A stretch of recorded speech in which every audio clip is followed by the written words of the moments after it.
It's late February 2023. I've got 120,309 miles on my car. I like to run a fuel injector cleaner through my fuel system every 5,000 miles, and today I'm going to do that. So my fuel gauge is at E, and my add fuel light has turned on. When my add fuel light comes on, if I immediately do a gas fill up, my car will take exactly 14.25 gallons. And by the way, all gas pumps are definitely not the same.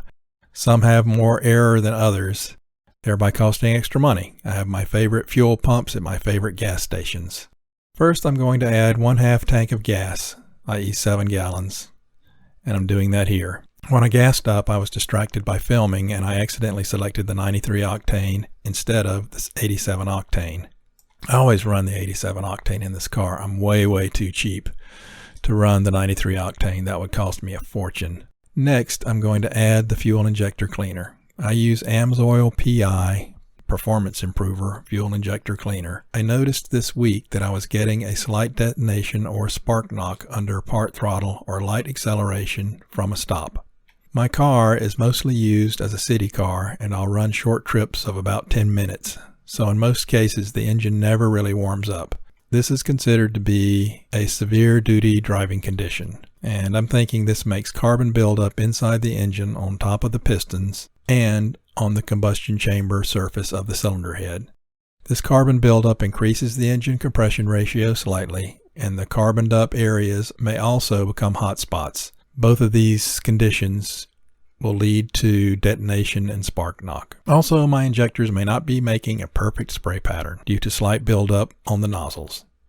It's been my experience that this fuel injector cleaner will eliminate the detonation/spark knock under the acceleration conditions described earlier. As far as gunked up/clogged up fuel injectors, I can change those every 100,000 miles since they're not that expensive. However, I'm not going to tear down my engine, the top end of my engine, to scrape off the carbon on the pistons and the cylinder head every 100,000 miles. Today, in February of 2023, the 12-ounce bottle of AMSOIL PI Performance Improver is $14.84 plus sales tax. After the tank is filled up, the car needs to be driven on the highway at highway speeds for hundreds of miles. In my case, I'll do multiple 60-mile trips and or several 100-mile trips on the highway or interstate. That way, my engine is thoroughly warmed up for the long periods of time, and the fuel injector cleaner can do its job. Just driving around town in my usual manner of 10-minute, 35-mile-per-hour trips would not allow the fuel injector cleaner to work effectively. This would be a waste of money. I will also point out that my engine is not a GDI engine, i.e. a gas direct injection engine. It is a port fuel injected gasoline engine, so the fuel is sprayed into the intake ports. This permits some cleaning effect on the intake valves that GDI engines do not benefit from. Also, I'm just going to repeat that I do run a bottle of this fuel injector cleaner every 5,000 miles, or approximately 5,000 miles. So it's not like I ran the engine 100,000 miles without ever using any fuel injector cleaner and then suddenly expecting it to work miracles. I'll put a link in the description for the product. Thank you for watching.